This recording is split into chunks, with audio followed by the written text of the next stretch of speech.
The Escape of the Elves. In a distant, snowy land, where the frost was always present, and the trees were decorated with shiny ice icicles, there lived elves. These small, cheerful creatures had a very important job. They helped Santa Claus prepare presents for children all over the world. Every year, just before Christmas, the elves filled their factory with the sounds of hammers tapping, machines buzzing, and laughter. But this year, something unusual happened. Elves, like all elves, loved to play. Working in the factory was fun for them, but sometimes they wished for a little time to themselves. This year, however, their desire to play was so strong that they decided to take a break. It all started with an elf named Spike. Spike was the most mischievous of all the elves. He had pointy ears that twitched slightly whenever he came up with new ideas, and bright green eyes that always sparkled with mischief. One evening, when the factory was filled with letters from children and working at full speed, Spike called his friends together for a meeting. "Listen up, elves," Spike began, climbing onto a small toolbox so everyone could see him. "Every year, we work and work without a break. But what if we take a holiday?" The elves looked at him, surprised. A holiday? Before Christmas? That sounded impossible. "But how?" asked Lily, a small elf with a pink scarf. "Who will prepare all the presents?" Spike smiled widely. "The presents can wait. In the meantime, we'll hide, find a quiet place where no one can find us, and do whatever we want." Spike's idea was crazy, but the elves began to think about it. After all, there were so many interesting places to explore in Santa's land. Frozen lakes like mirrors, snow caves full of sparkling crystals, and even forests where magical reindeer were said to live. "All right, let's try it," finally agreed Little, the smallest elf, who always wanted to go on adventures. The other elves nodded, their eyes sparkling with excitement. The next day, instead of starting work, the elves packed supplies for their journey. They hid chocolate cookies, cocoa mugs, and thick, colorful blankets in small backpacks. They knew Santa might be upset with them, but the thought of adventure was too tempting. Just before dawn, when the whole factory was asleep, the elves quietly sneaked outside. The snow squeaked under their small boots, and the moon lit their way. They headed towards the forest, where huge snow-covered trees grew. It was so quiet there that even their laughter seemed like a whisper. After a few hours of walking, the elves arrived at a large, frozen cave. Inside, the light bounced off the icy walls, creating colorful rainbows. It seemed like the perfect hiding place. "This will be our hideout," Spike declared, and the elves immediately began to set up the cave. They hung small lights on the walls, spread out blankets, and lit a magical fire that didn't melt the ice but gave off a pleasant warmth. For several days, the elves lived like in a fairy tale. They slid on ice slides, built huge snow castles, and held contests for the prettiest icicle. They were so happy that they completely forgot about their work in the factory. Meanwhile, in Santa's village, things were becoming tense. When Santa arrived at the factory, he noticed that the machines were idle, and the letters from the children were piling up on the desks. There was not a single elf to help him. "What's going on here?" Santa wondered, scratching his snowy white beard. "Where are all the elves?" Santa knew something was wrong. He sent out his reindeer, who had a great sense of smell and could find even the most hidden things. One of them, Rudolph, picked up the trail of small boots in the snow and began to follow it. Meanwhile, the elves in their ice cave began to notice that something wasn't quite right. The magical fire suddenly started flickering, and their supply of cookies was running out fast. "Maybe we should go back to the factory?" Lily asked quietly, feeling a little guilty. "Go back," Spike protested. "We've just started having fun. We can't just quit." But deep down, Spike started to worry. He knew Santa had probably already started searching for them, and that sooner or later, their hideout would be discovered. And what if Santa got angry? Then something unexpected happened. Rudolph, Santa's clever reindeer, arrived at the cave and stuck his red nose inside. The elves froze in place. "I've got you," Rudolph called, grinning widely. "Go back to the factory. Santa's looking for you." The elves looked at each other with a mixture of fear and uncertainty. They knew they had to return sooner or later, but they still hoped their adventure could continue, far from the factory and hard work. "Come on, go back," Rudolph urged, tapping his hoof on the icy floor. "You know how important Christmas is." Spike, who always had something to say, stepped forward and looked at Rudolph with his sweetest smile. "Rudolph, we understand that Santa is worried, but we needed a break. You know how hard we work every year, right? Maybe you can tell Santa we'll be back. But a little later, we promise." The reindeer frowned, which looked quite funny since his nose was blinking like a Christmas light. "A little later? Christmas is just around the corner. You can't just disappear, elves. Children all over the world are waiting for their presents." Lily, who was always a bit more sensitive than the others, stepped closer and placed her hand on Spike's shoulder. "Spike, maybe Rudolph is right. Maybe we should go back. We'll do what we have to, and then ask Santa for a few days off. He'll surely understand." But Spike wasn't convinced. "No," he said firmly. "If we go back now, Santa will be angry, and we'll get stuck working for hours again. We need to find a way for Santa to understand that we need a little time for ourselves." Rudolph sighed, rolling his eyes. "If you want. But you know Santa will find you, right? I've already found you, and he has even more ways to search. Remember, he knows magic." After these words, Rudolph turned and left the cave, leaving the elves in a bit of confusion. They knew he would return to Santa and tell him where they were, but Spike had a plan, or at least he said he did.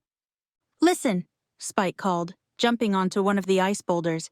"If Santa is going to find us, we need to hide better. Let's find a place he doesn't even know about. There are so many nooks and crannies in this land. Instead of going back, let's have another adventure." Little, who always trusted Spike, jumped up enthusiastically. "Oh yes, that sounds great. Where will we go?" "To the enchanted forest," Spike answered, squinting his eyes seriously. "It's a place of legends. They say the trees there are so tall you can't see their tops, and fireflies fly between the branches, granting wishes. If we get there, we might even ask the magical beings for help." Lily rolled her eyes. "Spike, what if these legends are just stories? Maybe instead of running around, we should just go back and talk to Santa. He always listens to us." "Maybe so, but I want to try something new," Spike said, with a gleam in his eye. "Come on. There's no time to waste." Not all the elves were convinced, but they didn't want to leave Spike alone. So, they packed their things and set off. The enchanted forest was on the other side of the land, far beyond the mountains, covered in the deepest snow. The journey was long and full of obstacles, but the elves knew they could overcome anything together. After several hours of trudging through snowdrifts, they arrived at a place that seemed more and more magical. A delicate mist hung in the air, and small, colorful lights flickered between the trees. "Is this it?" Little asked, looking at Spike. "I think so," Spike answered, gazing at the lights in wonder. "Look how beautiful it is." The elves stepped deeper into the forest, and each step seemed to carry them into a different world. The trees were indeed enormous, and their branches seemed to reach up to the sky. The fireflies, which Spike had mentioned, circled around them like tiny stars. "This is amazing," Lily whispered, looking around. "But what now? How can these fireflies help us?" Spike didn't have an answer. In truth, deep down, he was a little worried. Yes, the forest was magical, but what next? Could the fireflies really grant wishes? Or was that just a legend? Then, one of the fireflies flew closer, blinking happily. It was larger than the others and seemed to speak. Its voice was soft, like the rustling of leaves. "What are you looking for, dear elves?"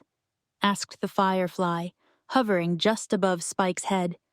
The elves looked at each other, surprised. No one expected the firefly to speak. Spike, however, quickly composed himself. "We're looking for a place to hide from Santa Claus," he explained, "but also a place that will help us understand what we should do." The firefly thought for a moment, and its light began to pulse. "I understand, but you must know that you can't run from your destiny. Anyone who comes here must face the truth about themselves." These words surprised the elves. Spike felt his heart beat faster. What did that mean? Should he really go back and admit that running away had been a mistake? Spike looked at the firefly, who was now hovering right in front of his face, as if waiting for a response. The other elves watched him with tension, expecting him to come up with something clever as usual. "Face the truth about ourselves?" Spike repeated slowly, trying to understand the firefly's words. "But what does that mean? We just wanted a break, to have some fun. Everyone deserves a little rest, right?" The firefly glowed brighter, as if to emphasize the importance of its words. "It's true," it replied calmly. "But have you thought about why you wanted to escape so badly? Was it a need for rest, or something more? In the enchanted forest, you'll find the answer, if you are honest with yourselves." The elves looked at each other uncertainly. Lily sighed softly. "Maybe the firefly is right," she said. "We didn't just want to run away from work. We were afraid that Santa would be angry with us. Maybe we should have talked to him right away." "But he wouldn't have understood," Spike protested. "We always have to do everything on time, and no one ever asks us if we've had enough. We can't just be little cogs in this big Christmas machine." The firefly rose higher and began to circle around the elves, its light creating soft, pulsating circles on the ground. "Maybe you're right, Spike," it said. "But running away is never the solution. Now let me show you something that might help you understand why your work is so important." Before the elves could answer, the firefly flew deeper into the forest, lighting the path ahead of it. The elves looked at each other, then ran after it. The snow crunched under their small boots, and other fireflies circled around them, creating a real Christmas parade of lights. Soon, they arrived at a clearing where a huge ice mirror stood. Its surface sparkled like diamonds, reflecting the light of the fireflies. There was something magical and captivating about it. "Look into the mirror," said the firefly. "It will show you what the world looks like when you don't do your work." The elves carefully approached and looked into the mirror.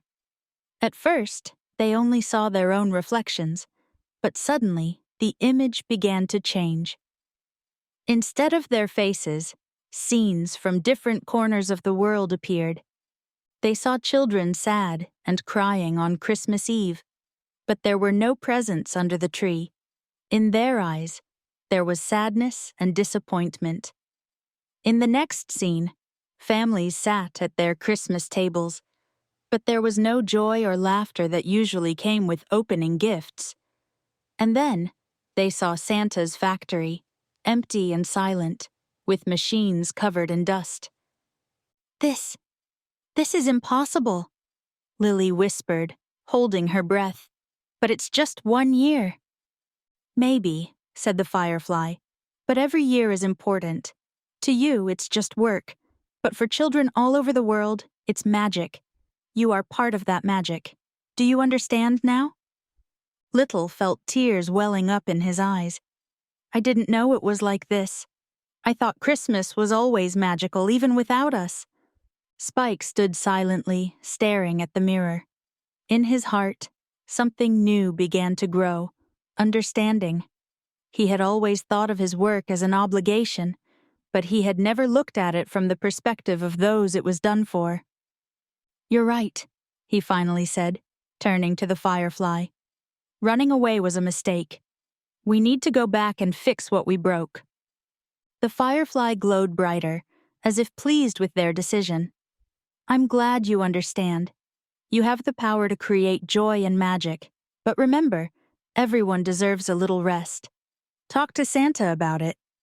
Maybe you'll find a solution." The elves, filled with new strength and determination, left the enchanted forest and headed back. On the way, they thought about how to explain everything to Santa. When they reached the factory, they saw a familiar figure at the gate. It was Santa Claus, waiting for them. "At last, you're here," he said, looking at them with seriousness, but also warmth in his eyes. "I want to hear what happened." Spike stepped forward, taking a deep breath. "Santa, we're sorry. We shouldn't have run away. We were tired and scared you wouldn't give us a moment to rest, but now we understand how important our work is." Santa smiled gently. "We all need a break sometimes, Spike, but you only needed to tell me. I always listen to you because you're my family. I promise that after Christmas, each of you will get a well-deserved holiday. But now we have to work together to make sure everything's done on time." The elves felt a great sense of relief. They knew there was a lot of work ahead. But thanks to Santa's promise and their new understanding of their task, they were filled with joy. Together, they headed to the factory, where the machines and materials were waiting for them. In the following days, the factory was filled with laughter and the sound of hammers. The elves worked with new energy, knowing they were creating something special. And when Christmas finally arrived, every child in the world found their dream gift under the tree. When everything was done and the work was finished, Santa kept his promise. The elves were sent on a long holiday, and Spike led them toward more extraordinary adventures. Thank you for listening. Don't forget to subscribe to our channel for new fairy tales every day.